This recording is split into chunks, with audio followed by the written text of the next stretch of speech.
Good. Well, so Bogdan invited me to talk a bit about gender gaps in academia, and so I'm primarily going to be focusing on that today. If you have questions around other stuff, I'm also more than happy to chat about that. But what I prepared was definitely around gender gaps, and so let me just get everything in order. So when we think of gender gaps in academia or society more broadly, we may think of very specific issues. But today I really want to talk a bit about gender gaps as symptoms of a bigger underlying common cause, and that really being the patriarchy, which is this word that gets thrown around a bunch, but in essence, what it means is that it's really a system where maleness ultimately dominates at the cost of everything and everyone else. Just like we have capitalism, that's also something I won't go into today, but really this idea that male traits, male dominance, that's what in our society is a very big thing, and from that these gender gaps come. So to make that more concrete again, quantify gender gaps could be wage differences between men and women. So in Germany, as I said, where I live, it's around 18%. So that's quite big, but I looked it up, and in Romania, where you live, it's 4%.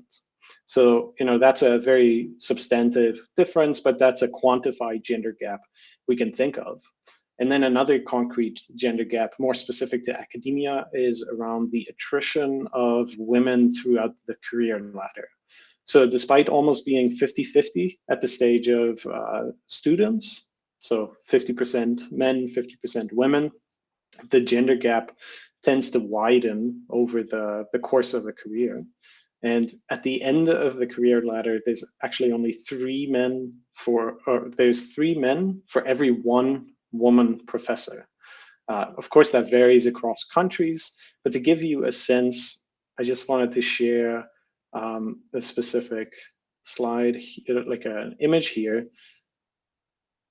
to give you overview. Wait, do you see my screen right now? Because Yeah, something happened. we can see it. We can see Okay, it. perfect. Yes.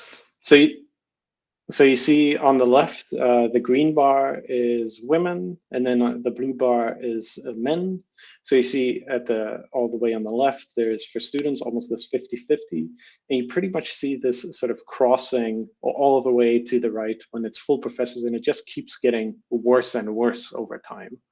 So when we quantify a gender gap, we might say, okay, we want each and every single one of these stages to be 50%.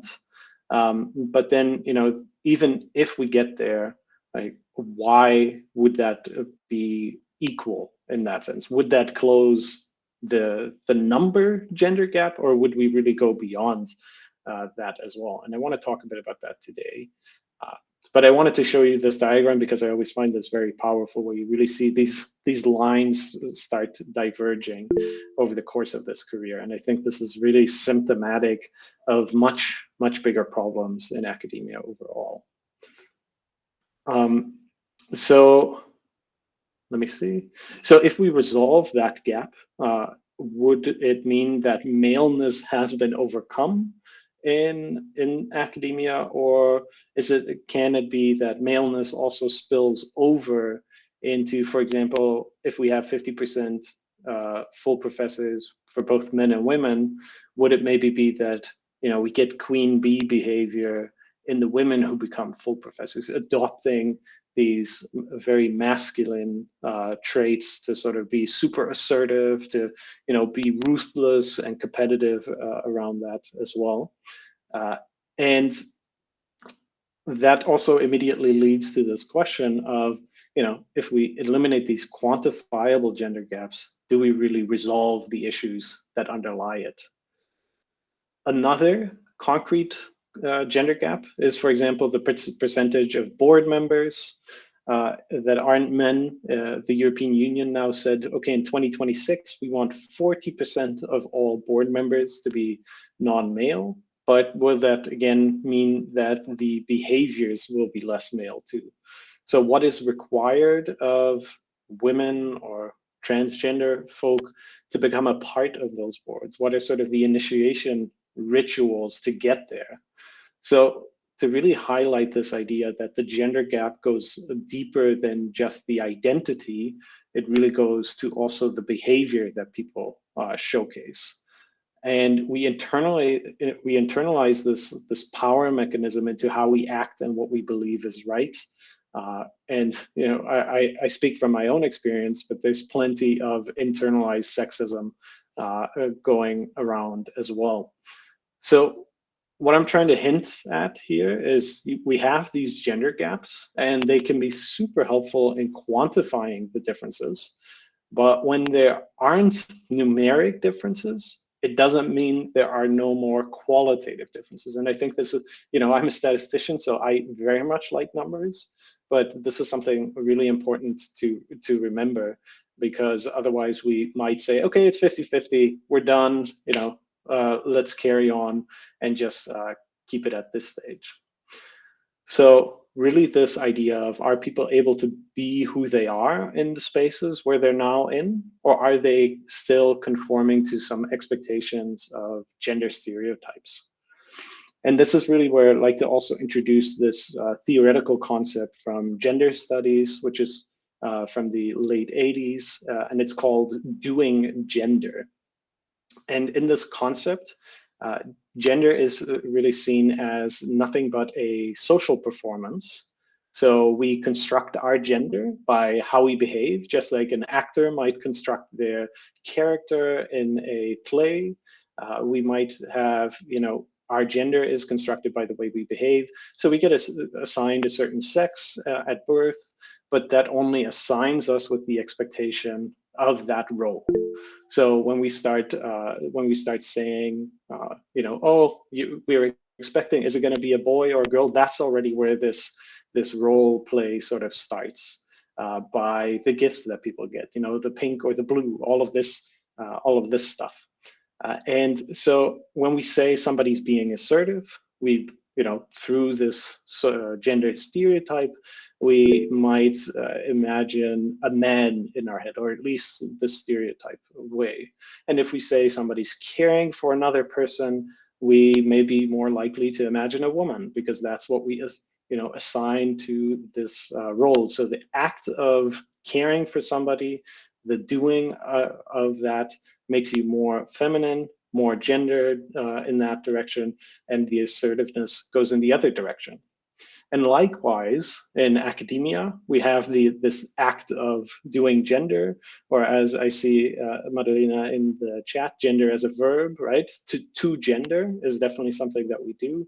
And in academia, when we're in meetings, maybe you have experience around this, but there will be people who are speaking, way more than they should, and that is so very likely to be a man, because again, this assertiveness comes in. And establishing that dominance and that assertivity, those are masculine traits. So the note taker, on the other hand, or the person organizing people, making sure everyone is heard and tended to, is more likely to be a woman again. Because women are either consciously or unconsciously assigned this role. And I'm talking about this in a very binary way. I'm going to go into that a bit later as well, but the behavior itself is also seen that way. So if there is somebody who presents as male and who's doing that kind of work, they might be seen as less dominant, less likely to be considered, to be good at the competition and whatnot. So it's also really at a behavior level that this happens. I've even had the comment, when something really upset me and I tried to vocalize that, to work through and say, okay, let's have a conversation about these emotions, this complexity that we're having, that we need to work through that, and not simply say, get over it and let's go back to the research. That, people would start saying, don't be so emotional. And probably many people have heard that, and that is definitely something that's associated also with the female gender in that sense. So I definitely know that the people who I shared that with, they would say, oh, I hear that all the time, especially women would say that. But these are the real everyday and practical consequences of what it means to do gender. So that also means that we can think about, well, what do we do And how can we change that? So to close gender gaps, we really need to look beyond the numbers into what we do on an everyday basis. Because if we look only at the numbers, we will start a game of whack-a-mole in that sense. We'll address one thing and then another thing comes up, but we don't really address the root cause there. So this question of how do we start undoing male dominance is really key here. And practically also just to think about what can I do about this. And you can make that super concrete, super practical. It doesn't need to be huge, but literally asking this question maybe in the next meeting when somebody needs to take minutes, maybe volunteer, or exactly do the opposite. Don't volunteer if you're usually already taking those. So these gender gaps, they indicate sexism, this patriarchy, but then I want to introduce this concept of misogyny into the mix as well, because misogyny is the policing of those gaps, making sure they stay there or that they become wider. Because very often it's presented as there is a gender gap. It was never the intent for those to be there. Yes, we want to resolve those, but we don't really want to put in too much effort. And the philosopher Kate Manne, a fantastic writer as well. If you're looking for new books, I can definitely recommend them. But she wrote this book, Down Girl, which really explains misogyny as the act of punishing women or people in general, but mostly women, who challenge male dominance. So people who challenge this patriarchy. And if we take that lens, we can really start seeing misogyny in practice very, very easily.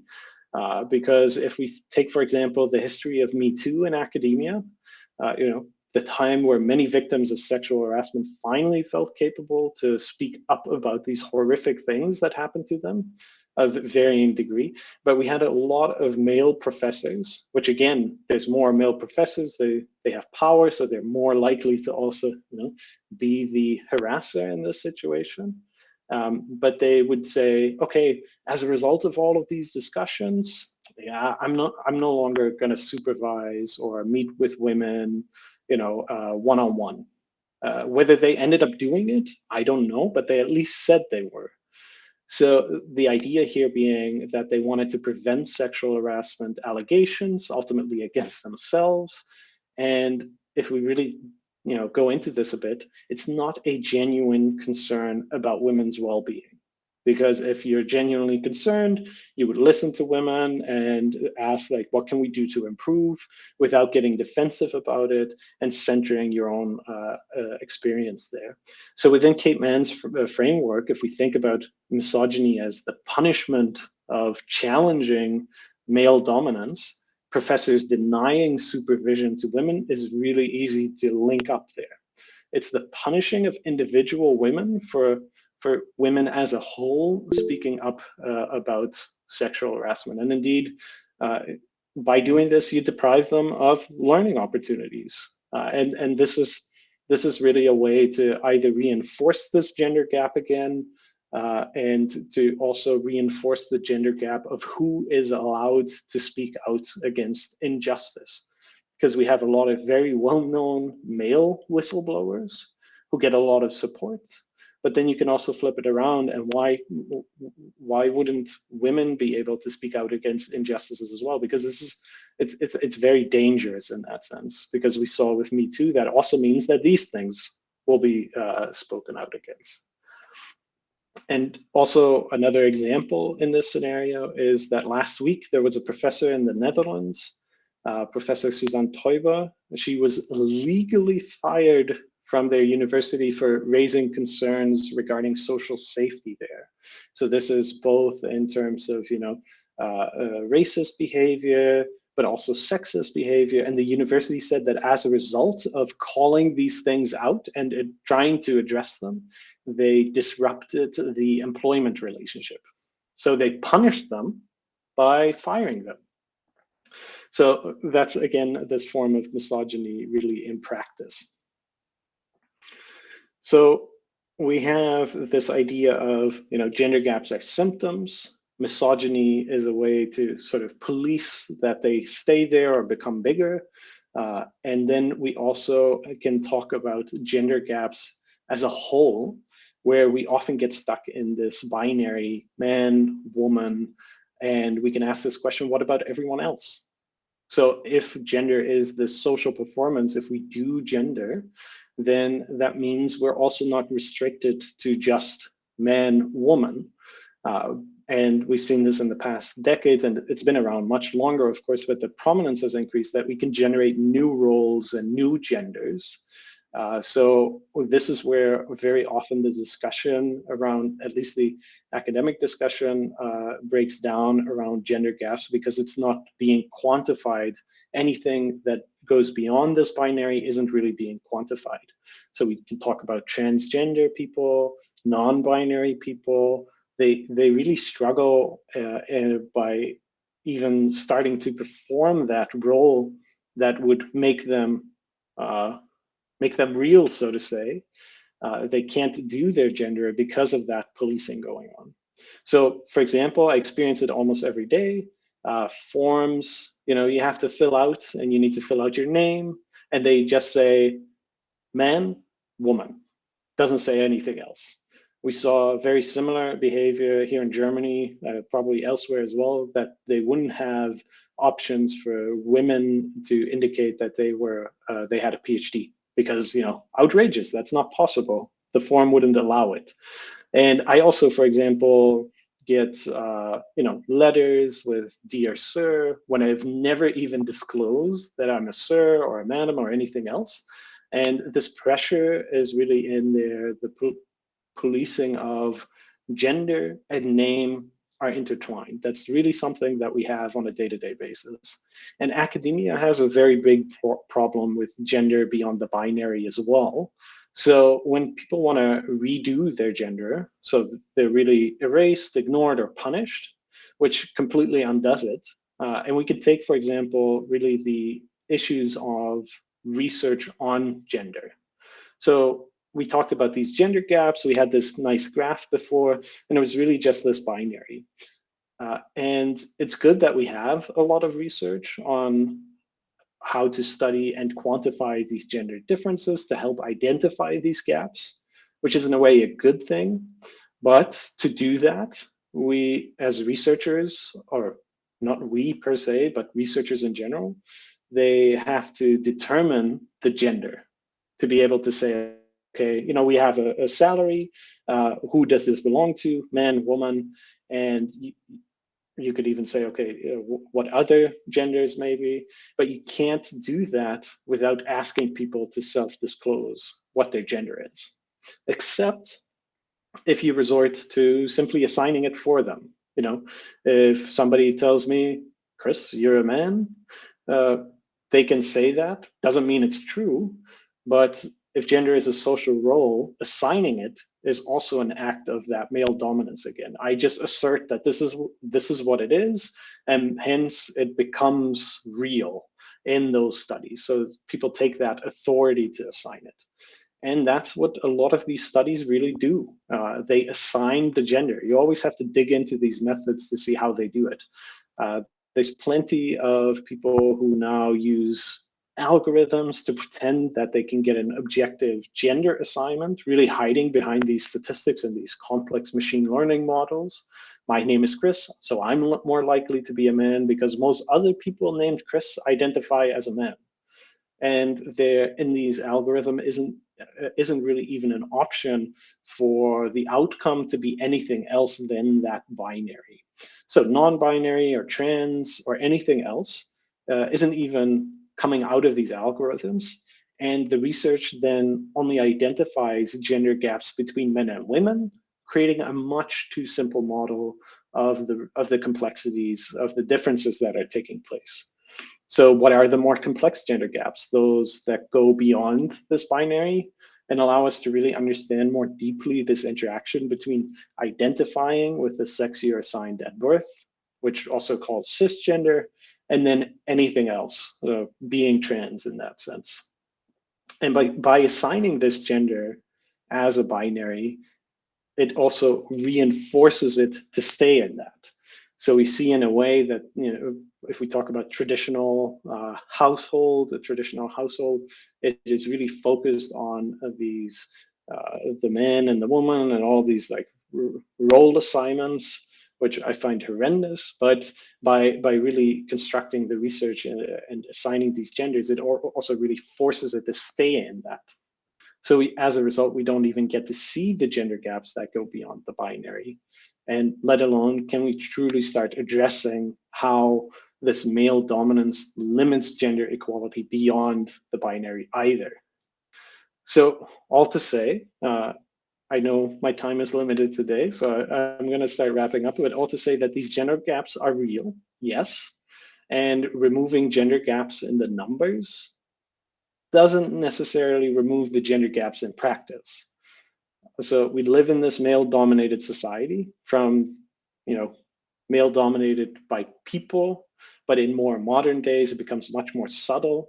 It becomes male-dominated in individual traits and the individual behaviors.